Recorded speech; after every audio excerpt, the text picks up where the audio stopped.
Mike Dardis here in the WLWT News 5 studios. It was 1 week ago today. Bills safety Damar Hamlin suffered cardiac arrest during Monday Night Football. His condition has improved drastically. We're going to get an update right now and take you live to the news conference at UC Medical Center. Those are the doctors who we heard from 4 or 5 days ago, Dr. William Knight and Dr. Timothy Pritz. Let's listen in right now. Neurotrauma consultants, visiting team medical liaisons, and the Emergency Medical Services Support Group, including on-field paramedics, airway management physicians, and respiratory therapists. Dr. Timothy Pritz is a trauma surgeon and serves as a professor in the Department of Surgery at the University of Cincinnati College of Medicine and Division Chief of General Surgery. I will pass this over to the physicians to share an update on Damar's medical condition. After the update, we'll have about 10 minutes for Q&A with the media. And when you ask questions, I kindly ask that you state your name and organization before you pose your question. Thank you. And Dr. Knight. Thanks, Kristen. We shared last time that we were with you that our ultimate goal was to get Damar back home to his amazing family and the broader Buffalo family. Well, Dr. Pritz and I are thrilled and proud on behalf of UC to report to you that Damar Hamlin has been released and returned to Buffalo. I traveled with him to the airport this morning with our UC Health Air Care and Mobile Care crew, including teammates who were with us on the field when Damar Hamlin collapsed. He landed safely and is as standard as anybody who has gone through what he's gone through this past week, and certainly after flying on a plane. He is going to be observed and monitored to ensure that there's no impact on the flight of his condition or on his lungs. Dr. Pritz and I have spoken extensively with his care team in Buffalo, and I can confirm that he is doing well, and this is the beginning of the next stage of his recovery. As Kristen noted, Tim and I are representing the many, many individuals and teams who have cared for Damar over the past week. This includes our EMS, our emergency medicine, trauma surgery, cardiology, critical care, neurocritical care, all of our amazing nurses, respiratory therapists, physical therapists, occupational therapists, speech therapists, pharmacists, you name it. I could keep going. There are many, many people that had a hand in Damar's successful recovery to this point. And as a team, our collective focus from day one has been keeping Damar at the center to ensure a good outcome for him. Since our last update to you, Damar Hamlin has met a number of key milestones on his journey to recovery. I believe when Dr. Pritz and I last met, Damar was still intubated and on a ventilator. Obviously, since then, he has been extubated and has gone through a weaning of his oxygen. He has been up with physical therapy and occupational therapy, walking the unit, tolerating a regular diet, meeting with his family and many members of the care team that wanted to see how he was doing, all to get him to this point that he could be safely returned to Buffalo. And so at this point, I think that we're comfortable opening up to questions, anything that anybody may have at this point. But thank you all for your well wishes, not only for Damar, but also for our team here at UC. It truly has been felt. Hi, Catherine Fitzgerald from the Buffalo News. Thank you guys so much for the update. I wasn't expecting so much good news so soon, so my questions are a little different now, but I was wondering if you could talk a bit more about the next steps for Damar Hamlin at this point, what he still needs to do and what that outpatient care will look like. Thank you. Certainly a great question, and neither are we, to be candid. We continue to be ecstatic about his recovery. And as Bill mentioned, when we started all this, what we told his parents is the only thing that mattered was the patient in the bed and getting him back to him and his family and to his community. So we anticipate that he will undergo, an ongoing series of tests and evaluations to determine the etiology of what caused the incident on Monday night and to treat any pathology that may be found. And just one follow-up with that ongoing testing, what does that timeline look like? And is there anything that you're able to rule out at this point to the cause, or is it still too early on that? I think it's still fairly premature to comment on that, and the further timeline will be determined by him, most importantly, but also by the experts in the hospital where he is now. Thank you.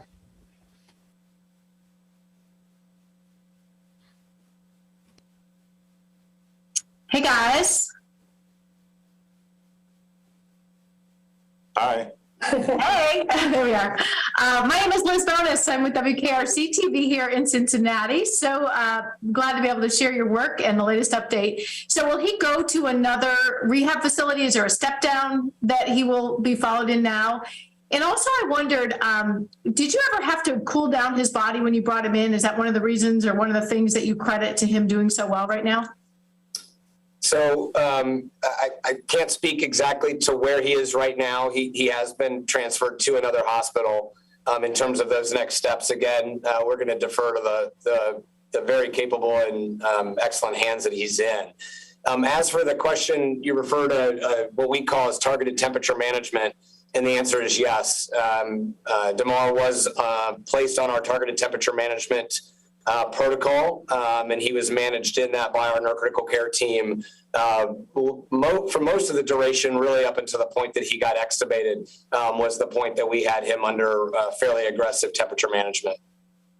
And then last thing, do you see him back on the field this lifetime? Do you see limitations to his future?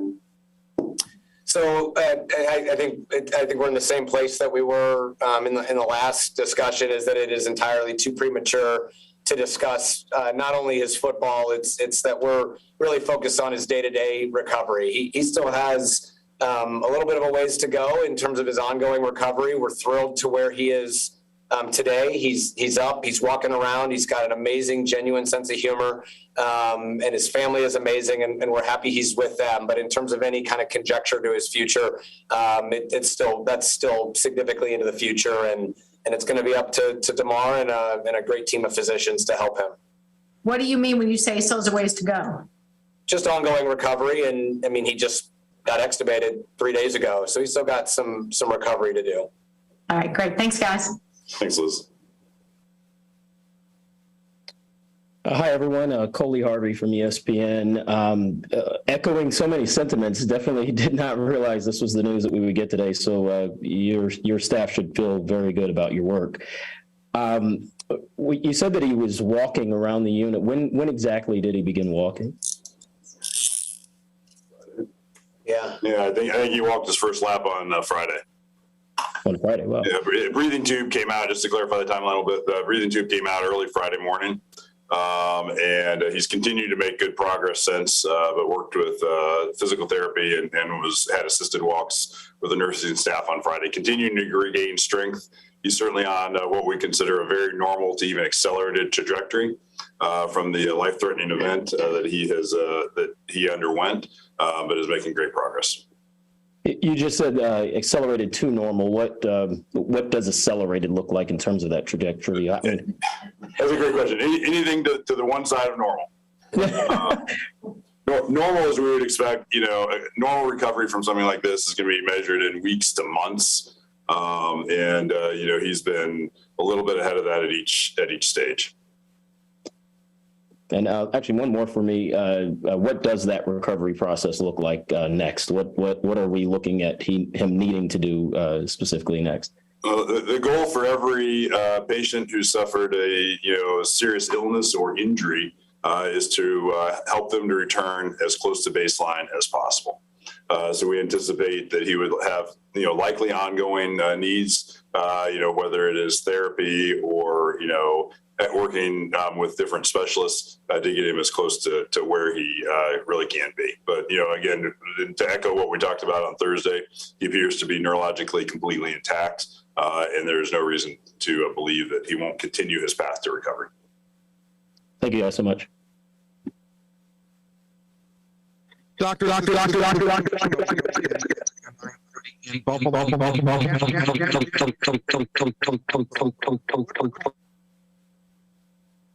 think we're getting some feedback from you, sir.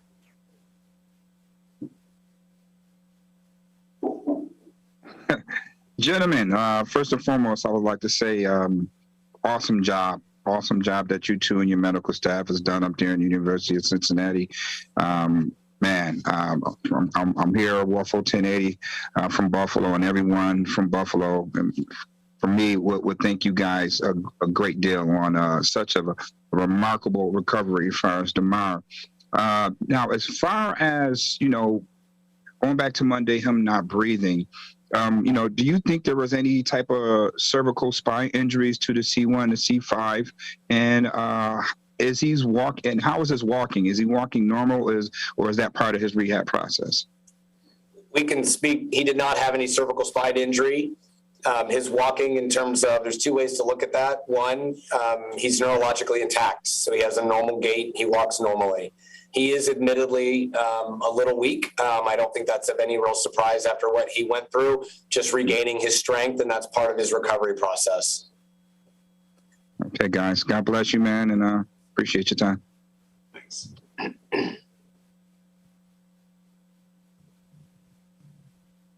Doctors, hi, this is John Barr with ESPN. I just want to try to color in a little more detail if we could, because the last official word we heard from the hospital that Damar was in the intensive care unit. Was he in the ICU up to the moment of his release, or did he transition to somewhere else? And I understand the progress that he made on Friday. You did a great job of explaining that. I'm just wondering what you saw in the last 24 hours or so that led you, like what had to happen in order for you to be comfortable releasing him, I guess is the better. That's a great question. And to answer the first part of that, yes, he was in our surgical intensive care unit until transfer. From our standpoint, we wanted him to reach the criteria that allowed us to upgrade his condition from critical to either fair or good. And when he was able to meet those criteria this morning, we felt that it was safe and proper to help get him back to the greater Buffalo area. Can you give us some idea as to what those criteria are? In general, we want to ensure that each organ system is stable to improving, and that he needs a minimum amount of assistance such that he does not need intensive nursing. And we have some awesome rock star nurses who've been with him from the beginning. But he no longer needs that level of nursing care, no longer needs intensive respiratory therapy from our respiratory care practitioners, and is able to then move to a setting where he would be have less intensive care. One more, if I could indulge you. So you didn't speak to where he is, but could he go home? Like, would you be comfortable if he were home? I think our goal for every patient is that they get home. Somewhat, we've dealt with circumstances before where we're repatriating patients to their home areas, and from our standpoint, the best way to do that is to arrange the next steps in his recovery at a local hospital, where he'll then see the experts there, start to obtain his medical care from them, and then make a transition back to home.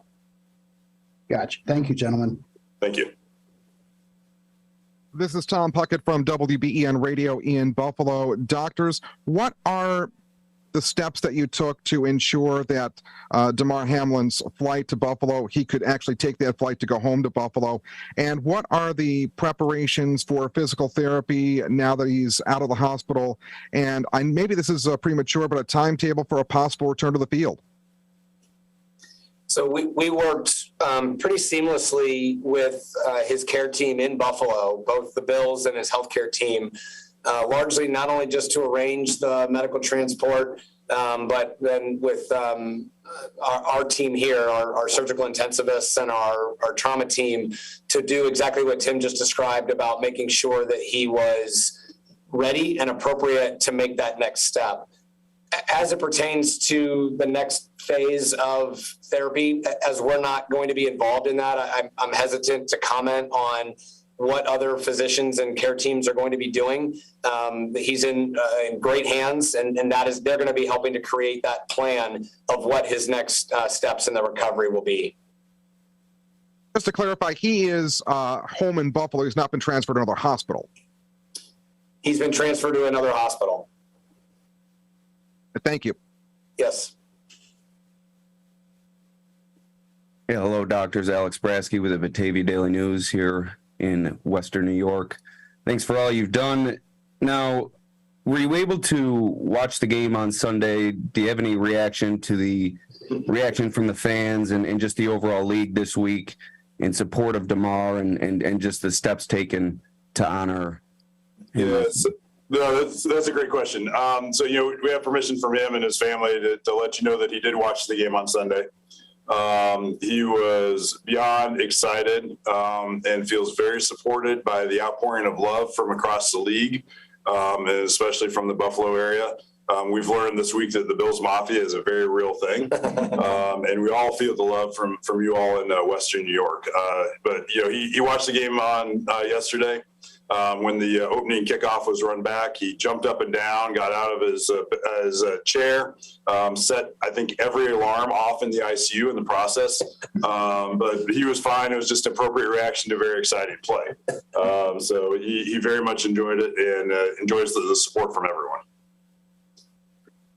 All right, and just moving forward, I know people have asked about the steps in his recovery, but is there any sense you can give us as far as how far away he is to returning to normal life?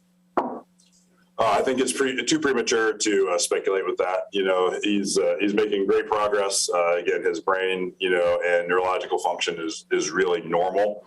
And so, right now it's just a young man recovering from a very serious illness. And we think that he will, recover well from this, and he has a great positive attitude. He originally asked, who had, won. And, his answer now to that is that we all won out of this. He's won as a patient. Hopefully everybody will go out and get trained in CPR so that you too can save a life someday. And out of all that, everybody can win. And so we really agree with his sentiment that we all won from this. Thank you so much. We're going to have one more question. And then Thank you so much for your service. I appreciate your time. Thank you. one more question. Hi, doctors. This is Jesse. Hi, doctors. This is Jesse Curb, NBC Network News. Briefing and just echo everything what you and your entire team has done throughout the last several days.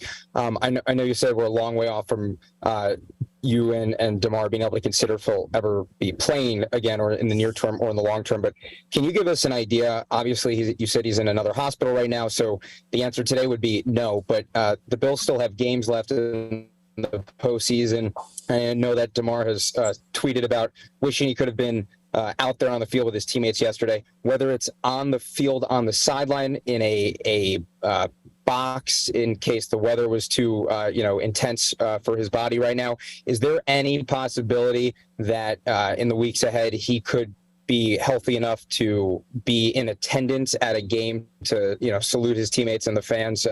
Is that something we could conceivably see, or is he pretty much going to have to stay at home inside for the next few months? I think we're going to defer that to his care team in Buffalo to assess the availability of such a next step. I mean, obviously, it's something that we would all love to be able to see, but again, still likely premature to comment on even today. And honestly, he's in a different care team now in their hands. And so we're going to defer to them to some of those next decisions about the ability to be with his teammates and cheer them on. I think that would be the best thing to do.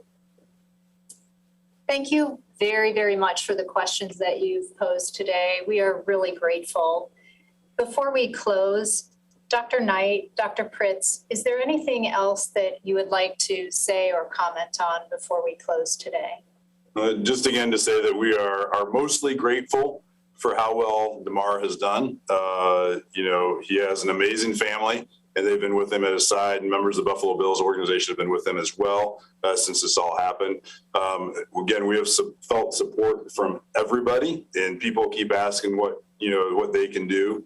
Learn CPR, support public access to defibrillators, so that if people are presented with similar circumstances, they can have an outcome ideally as good as he has had under these circumstances. And, if you want to work locally and thank the people at your local medical centers, the hardworking folks who do this every day. It's a little bit unusual for everybody who's been involved with this to be recognized, but we certainly appreciate it. And I can tell you that the nurses, the respiratory therapists, the pharmacists, the medics, everybody here takes great pride in the work that we do every day. And so, thank them and continue to encourage what they do, and then, if you have the opportunity to support the generation of new science and new research, it can really move things forward. Because if you look back at it 20 years ago, public defibrillation and CPR was not necessarily a common thing. And so we have a local saying here that in science lives hope.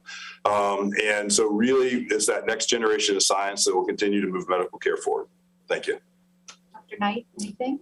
All I can say is that we had the right people in the right place at the right time for Damar, and to echo on what Tim said, by training in good quality CPR and having that ability to bring this same type of outcome. We wouldn't necessarily call this miraculous. Is it remarkable? Absolutely. But this was a textbook resuscitation on behalf of our team that allowed Damar to have an expected outcome when one has immediate bystander CPR and defibrillation. And so we can't credit the team approach. We can't credit the Bills enough, Damar's family, to really be able to celebrate what is probably the most awesome discharge from our hospital that we've had in a long time. Great. Thank you so much. Again, we are so thrilled that Damar is back in Buffalo to continue his recovery. A big, huge thank you to the Hamlin family, the Buffalo Bills, for their amazing partnership with us, to all the first responders on field, the healthcare teams, the transporters, and our extensive care teams, and most importantly, to Damar for inspiring all of us. As the Bills said on Friday, the amount of faith, hope, and love that we have seen over this past week has been unbelievable and amazing. We also want to thank you, the media, for your respect of the family and their privacy, and so thoughtfully handling this situation with us and everyone involved. And I guess we'll close by saying, Damar said it best. We all won. Thank you.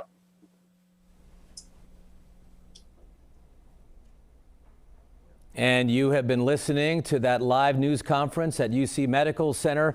Doctors William Knight and Timothy Pritz delivering the amazing news a short time ago. That man right there on your screen, Bill's safety, Damar Hamlin, released from the hospital, from this hospital anyway, UC Medical Center, flown back to Buffalo this morning. He's back there with family and friends, but he's in another hospital there in the Buffalo area.